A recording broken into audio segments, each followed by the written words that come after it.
कैसे सब ठीक है? अच्छा, आज की जो वीडियो हम बना रहे हैं ये मलेशिया की एक स्कॉलरशिप है और इस बार तो इन्होंने काफ़ी जल्दी इसको स्टार्ट भी कर लिया है और सिलेक्शन भी इसमें काफ़ी ज़्यादा हो जाती है। इसका पूरा प्रोसेस इंशाल्लाह हम इस वीडियो में डिस्कस करेंगे। हाँ, इससे पहले मैं बता दूँ कि इसमें कोई एप्लीकेशन फ़ीस नहीं है, विदाउट एप्लीकेशन फ़ीस और विदाउट आइलेट्स आप इसमें अपने लिए अप्लाई कर सकते हैं। स्कॉलरशिप का नाम है मलेशिया इंटरनेशनल स्कॉलरशिप MIS और ये जो स्कॉलरशिप है मलेशिया की जो मिनिस्ट्री ऑफ हायर एजुकेशन है उसकी तरफ से ये मिलता है हर साल for the student of for the MA study और for the PhD study. Deadline अगर देखें तो यहाँ पे लिखा भी है कि the call for application for the academic year 2026-2027 will be open from for March 2026 until 3 April 2026। ठीक है। अब अप्लाई इसका सिंपल है, आपने क्या करना है, आपने सिर्फ यहाँ पे क्लिक करना है और यहाँ से सारा एप्लीकेशन फिल आउट करना है। लेकिन इससे पहले आपको मैं बताता चलूँ कि जो ज़रूरी चीज़ है वो आप इसमें ये करेंगे कि आपने पहले क्या करना है, आपने पहले कुछ डॉक्यूमेंट्स को फिल आउट करना है, कुछ रिक्वायरमेंट्स फुलफिल करनी है, उसके बाद ही आप इसमें अप्लाई कर सकते हैं। यहाँ पे मैं आता हूँ, ये एक इसका 2026 के लिए पीडीएफ है जिसमें सारी गाइडलाइंस बताई गई है कि आप कैसे इसमें अपने लिए अप्लाई कर सकते हैं। तो स्टार्ट करते हैं बिस्मिल्लाहिर्रहमानिर्रहीम और अगर आप चैनल पे न्यू हैं तो लाज़मी चैनल को सब्सक्राइब कीजिएगा, मेहरान अली स्कॉलर्स। और इसमें आपको हर टाइप की वीडियो मिलेगी कि आप कैसे प्रोफ़ेसर को फाइंड कर सकते हैं। अब यहाँ पे जो आज मैं डिस्कस करूँगा ना, इसके साथ ये वाली जो वीडियो है ना, ये बहुत आपने लाज़मी देखनी है क्योंकि इसमें एक स्टेप है जो कि आपने इसको फ़ॉलो आउट करना है, ठीक है? वो कौन-सा है कि how to find university programme and professor in Taiwan. तो ये वाली आपने लाज़मी चेक आउट करनी है क्योंकि आपका नेक्स्ट प्रोसेस जो होगा वो इसी के बेस पर होगा। मैं यहाँ पे आता हूँ। Guideline for the application of Malaysia International Scholarship MIS 2026। यहाँ पे कौन-कौन अप्लाई कर सकते हैं? अप्लाई का सिंपल प्रोसेस है कि graduate from the resident countries of IMS who are citizen from the recipient country of IMS 2026 intended to pursue full-time postgraduate study, master and PhD in Malaysia are currently pursue full-time postgraduate study in Malaysian public university and selected private higher education with a minimum 2 semester remaining before the end of the study period। बहरहाल आप इस चीज़ को छोड़िए, इसको आप इतना ना करें। जो मेन चीज़ है कि कौन-कौन सी कंट्रीज़ में टारगेट करी है। High potential and excellent graduate from the following country are welcome to apply. इसमें अफ़गानिस्तान का नाम अल्बानिया, लेकिन आपको यहाँ पे किसी जगह पे पाकिस्तान का नाम नज़र नहीं आएगा, लेकिन आप ये है कि आप इसमें अप्लाई कर सकते हैं, ठीक है? ये नहीं है कि आप इसमें एलिजिबल नहीं है। बिल्कुल ये पाकिस्तानी स्टूडेंट्स के लिए भी है, इंडियन स्टूडेंट्स के लिए, अफ़गानिस्तानी स्टूडेंट्स के लिए। इसके अलावा other countries you can also apply for the scholarship और अगर मैं आपको बता दूँ तो यहाँ पे कोई कहीं कहीं पे भी आपको पाकिस्तान का नाम नज़र नहीं आएगा, लेकिन आप इसमें ईज़िली अप्लाई कर सकते हैं, ठीक है? एशियन कंट्रीज़ और सीपीए, कॉमनवेल्थ पार्लियामेंट्री एसोसिएशन, इन सब में से आप क्या कर सकते हैं? अप्लाई कर सकते हैं ईज़िली अपने, ठीक है? सिंपल प्रोसेस है, आपने इस वेबसाइट को ओपन करना है। मेरे ख़्याल से सॉरी ये वाला वेबसाइट है, ठीक है? इस वेबसाइट को आपने ओपन करना है, यहाँ से आपने अप्लाई करना है। लेकिन अप्लाई करने से पहले इसके कुछ तरीकाकार है, वो तरीकाकार क्या है कि आपने पहले इनकी कुछ यूनिवर्सिटीज़ है, उन वही यूनिवर्सिटीज़ इसमें लिस्टेड है, आप उसी में सिर्फ अप्लाई करेंगे। पहले आपने क्या करना है कि यूनिवर्सिटी में अप्लाई करना है, कि यूनिवर्सिटीज़ में आपको प्री एडमिशन लेटर मिल जाए। जब आपको प्री एडमिशन लेटर मिल जाएगा तब आप इसमें अप्लाई कर सकते हैं। यहाँ पे लिखा भी होगा certified copy of the passport as evidence of nationality with a minimum validity of 6 month, ठीक है? Certified copy of academic transcript uh, ठीक है, ये सारी चीज़ें तो वो लिखी गई है जो कि मैं हर चीज़ में बताता हूँ। लेकिन यहाँ पे आपको ना कोई मोटिवेशन स्टडी प्लान नहीं चाहिए, आपको यहाँ पे रिसर्च प्रपोज़ल चाहिए, ठीक है? और रिसर्च प्रपोज़ल आपने तैयार करना है, उसी के बेस पे आप इसमें अप्लाई कर सकते हैं। बाकी letter of recommendation 2 letter of recommendation चाहिए। यहाँ पे लिखा होगा कि इंग्लिश में फैन सर्टिफिकेट, तो इसके बेस पे आप क्या कर सकते हैं कि आप अपने लिए अप्लाई कर सकते हैं, ठीक है? विदाउट एप्लीकेशन आइलेट्स पे आप अप्लाई कर सकते हैं अगर आपकी प्रीवियस जो इंस्टीट्यूट है वो वो उसका जो पार्ट ऑफ कोर्स था वो इंग्लिश में था, तो फिर भी आप इस तरह करें कि आपको यूनिवर्सिटी से एक मिलेगा इंग्लिश प्रोफिशिएंसी सर्टिफिकेट, उसके बेस पे आप क्या करें अप्लाई करें। यहाँ पे एक चीज़ जो बहुत मोस्ट इम्पोर्टेंट है वो है admission letter to the Malaysian university if applicant are currently undertaking post graduate study or if applicants have secured admission to the university. आपको ना अप्लाई करने से पहले आपने क्या करना है कि आपके पास अगर एप्लीकेशन कोई एडमिशन का लेटर है मलेशियन यूनिवर्सिटी से, तब आप इसमें अप्लाई कर सकते हैं, आप एलिजिबल है, अदरवाइज़ आप नहीं कर सकते। अब इसका आपने कैसे लेना है, वो मैं तरीका बता देता हूँ कि आप कैसे ले सकते हैं।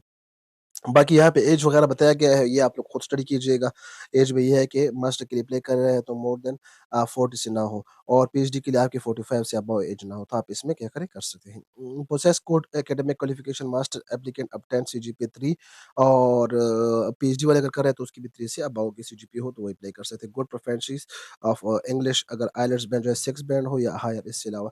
लेकिन बहरहाल आपके पास अगर ये नहीं है तो आप इंग्लिश और फैंसी सर्टिफिकेट के बेस पे आप अप्लाई कर सकते हैं, ठीक है? Submit a written research proposal with a maximum minimum of 1000 word that is relevant to the intended field of study. जिस फील्ड में आप अप्लाई कर रहे हैं, जिस कोर्स में आप कर रहे हैं, जिस जॉब का रिसर्च इंटरेस्ट है, उसके बारे में आप अच्छा सा रिसर्च प्रपोजल बनाएंगे। अब ये रिसर्च प्रपोजल भी आपने तब बनवाना है जब आपको एक प्रोफेसर मिल जाए। प्रोफेसर मिलेगा, वो आपको एडमिशन दिलवा देगा यूनिवर्सिटी में, तो वो आपके साथ डिस्कशन वगैरह उनके साथ होगी, कोई पेपर उसका होगा, उसी का आपने रिसर्च प्रपोजल तैयार करना है और वो आपने फिर सबमिट करना है। सबसे पहला काम आपने अब क्या करना है? सबसे पहले काम आपने ये करना है कि ये इनकी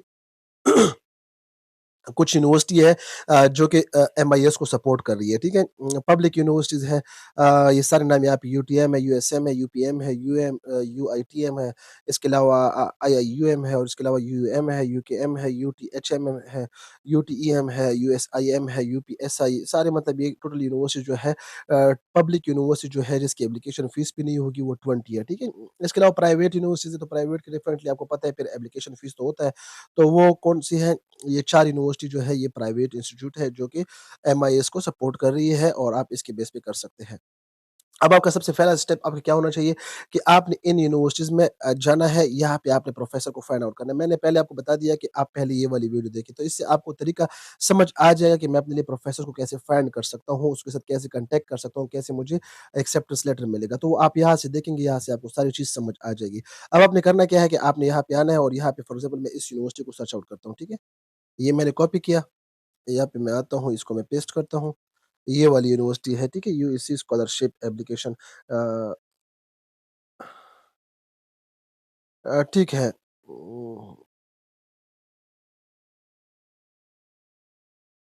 ये वाली है, ठीक है? आपने इसको देखना है, सही है? ये वाली एक यूनिवर्सिटी है या ये वाला देखिए यूटीएम यूटीएम ये वाला official web portal of university UTM, ठीक है? अब आपने इसमें जाना है, ठीक है? यहाँ से आपको सारी इन्फॉर्मेशन मिल जाएगी। आपने इसको ओपन करना है और मैं इसमें एक और चीज़ भी करता हूँ, वेट करें ताकि आपके लिए और भी ईज़ी कर लूँ। ठीक हो गया कंप्यूटर साइंस मैं देखता हूँ कंप्यूटर साइंस है कि नहीं है। ठीक हो गया फैकल्टी ठीक है। People faculty of computing UTM ठीक है, ये वाला आ गया मेरे पास। मैं इसको अब ओपन करता हूँ। ये सिंपल तरीका मैंने क्या लिखा यूनिवर्सिटी का नाम लिखा है, फिर अपने डिपार्टमेंट का नाम लिखा है, साथ में लिखा है फैकल्टी ठीक है। अब यहाँ पे पीपल पे आऊँगा तो यहाँ पे आपके पास वो सारे मेंबर्स आएँगे जो यहाँ पे ऑन वर्किंग है, ठीक है? ये एक प्रोफ़ेसर डॉक्टर वान मोहम्मद नासिर बिन वान कादिर डीन है यहाँ का और यहाँ पे ये एसोसिएट प्रोफ़ेसर है अज़लान बिन मोहम्मद ज़ैन और इसके अलावा बहरुद्दीन बिन मस्तारी समथिंग कुछ इस तरह नाम है। ये सारी चीज़ें ना इनके देखो ये सारी डिटेल्स यहाँ पे लिखी गई है, तो आप ये क्या करें कि आप इनसे कॉन्टैक्ट करेंगे। ये इनका ईमेल लिखा हुआ है अब आपको कुछ चीज़ें समझ भी इसकी नहीं आएगी तो उसके लिए आपने क्या करना है कि पोस्ट ग्रेजुएट एकेडमिक ठीक है। मैं वैसे ही एक उठा देता हूँ कि वहाँ से आपके लिए head of department computer science ठीक है।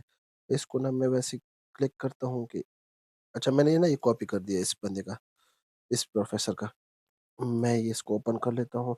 ये इसकी डिटेल तो आ गई है। मैं इसको भी ओपन करता हूँ और उसमें यहाँ पे इनका ये गूगल स्कॉलर भी आ गया। आप इसको स्टडी कीजिएगा कि ये किस चीज़ पे काम कर रहा है। अब आप जब इसको सारी तरह स्टडी कर लेंगे कि ये किस चीज़ पे काम कर रहा है, ये वैसे इसका यूटीएम स्कॉलर का वो आ गया है, ठीक है? पब्लिकेशन इसकी लिखी है इंडेक्सेबल पब्लिकेशन, नॉन इंडेक्सेबल पब्लिकेशन, इसके अलावा अदर पब्लिकेशन जो है सारा कुछ सुपरविज़न जो है अभी इस टाइम मास्टर को 4 स्टूडेंट्स को करवा रहा है और पीएचडी के 19 स्टूडेंट्स को करवा रहा है ये सुपरवाइज़। तो अब आप क्या करें कि आप इनके पेपर्स वगैरह स्टडी कर लें, अगर ये इसका रिसर्च इंटरेस्ट आपके साथ सेम है तो आप क्या करें इनको ईमेल करें। ईमेल का तरीका सारा कुछ यहाँ पे डिस्कस हुआ है इस वीडियो में। ताइवान की है लेकिन इससे आपको ये वाला भी तरीका समझ आ जाए कि मैं इसके साथ कैसे कॉन्टैक्ट कर सकता हूँ। ये इनके वैसे पेपर वगैरह ये सारे आप यहाँ से चेकआउट कर सकते हैं और इस तरह फिर आप पहले इनसे एक्सेप्टेंस लेटर ले लेंगे। जब आप एक्सेप्टेंस लेटर ले लेंगे ना तो वो आपको कहेगा आप हमारी यूनिवर्सिटी में अप्लाई करें। आप यूनिवर्सिटी में अप्लाई करते वक़्त अच्छा इस प्रोफ़ेसर को भी आपने कहना है कि मैंने एमआईएस स्कॉलरशिप के लिए अप्लाई करना है। एमआईएस स्कॉलरशिप के बेस पे आपको एक्सेप्टेंस लेटर दे देगा। फिर वो आपको कहेगा ठीक है आप डॉक्यूमेंट यूनिवर्सिटी में सबमिट करें। वो डॉक्यूमेंट आप यूनिवर्सिटी में सबमिट कर देंगे, विदिन वीक में आपको एडमिशन लेटर मिल जाएगा फॉर द MIS। फिर आपने क्या करना है, आपने दोबारा यहाँ इस पीडीएफ पे आना है और इस पीडीएफ में आपने यहाँ पे अप्लाई करना है, ये वाला ओपन है यहाँ पे। यहाँ पे आपने न्यू अकाउंट बनवाना है। ठीक है, साइन अप करना है, ठीक है?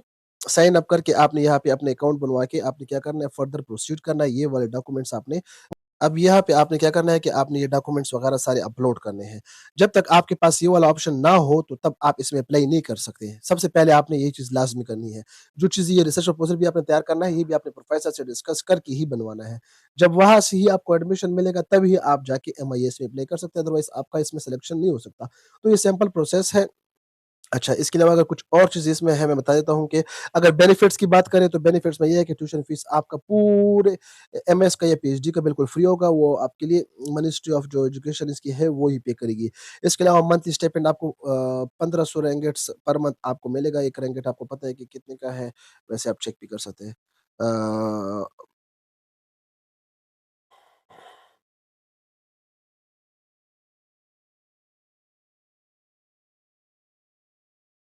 एक मलेशिया रिंगिट जो है वो ₹70 का है, तो अगर आपको 1500 मिल रहा है, तो मंथली स्टाइपेंड आपको कम से कम 1,06,000 रुपीज़ आपको 1,10,000 ही समझ लीजिए आपको मिलेंगे। और बाकी कोई इतना मुश्किल काम नहीं है, ईज़ी है। इन्होंने प्रोग्राम्स बता दिए कि कौन-कौन से प्रोग्राम है, एजुकेशन में कर सकते हैं, आर्ट एंड ह्यूमैनिटीज़ वाले, सोशल साइंस, जर्नलिज़्म, इन्फॉर्मेशन वाले, बिज़नेस एडमिनिस्ट्रेशन वाले, लॉ वाले और इसके अलावा natural science, mathematics and statistics वाले। इसके अलावा इन्फॉर्मेशन एंड कम्युनिकेशन टेक्नोलॉजी वाले, इंजीनियरिंग, मैन्युफैक्चर वाले, agriculture, forestry, fishers and veterinary वाले, हेल्थ केयर वाले एंड वेलफेयर, ये सारे जो है ना मेडिसिन्स के अलावा सारे जो भी है, वो इसमें अप्लाई कर सकते हैं। सिलेक्शन क्राइटेरिया की application will be considered according to the following selection criteria outstanding academic and co-curricular achievement, the equality of research proposal and potential combination, ठीक है, सारा कुछ यहाँ पे बाकी चीज़ें इतनी मुश्किल वो नहीं है, वो आप यहाँ से सारी चीज़ें चेकआउट कर सकते हैं। जो मेन चीज़ थी जिसकी लोगों को ज़्यादातर कन्फ्यूज़न होती है, वो मैंने आपके साथ डिस्कस कर दी है और मेरे ख़्याल से इंशाल्लाह आप लोगों को इसमें कोई प्रॉब्लम नहीं होगी। आप इसमें अपने लिए डायरेक्ट अप्लाई कर सकते हैं। फिर भी अगर कोई चीज़ समझ नहीं आती, तो आप कमेंट में मेरे से पूछ सकते हैं, अदरवाइज़ मेरा नंबर भी यहाँ पे मेंशन है। आप मेरे से कॉन्टैक्ट करके हमारे से स्पेशल गाइडेंस भी ले सकते हैं। बाकी कुछ समझना है, कॉन्टैक्ट करें। Thank you. अल्लाह हाफ़िज़।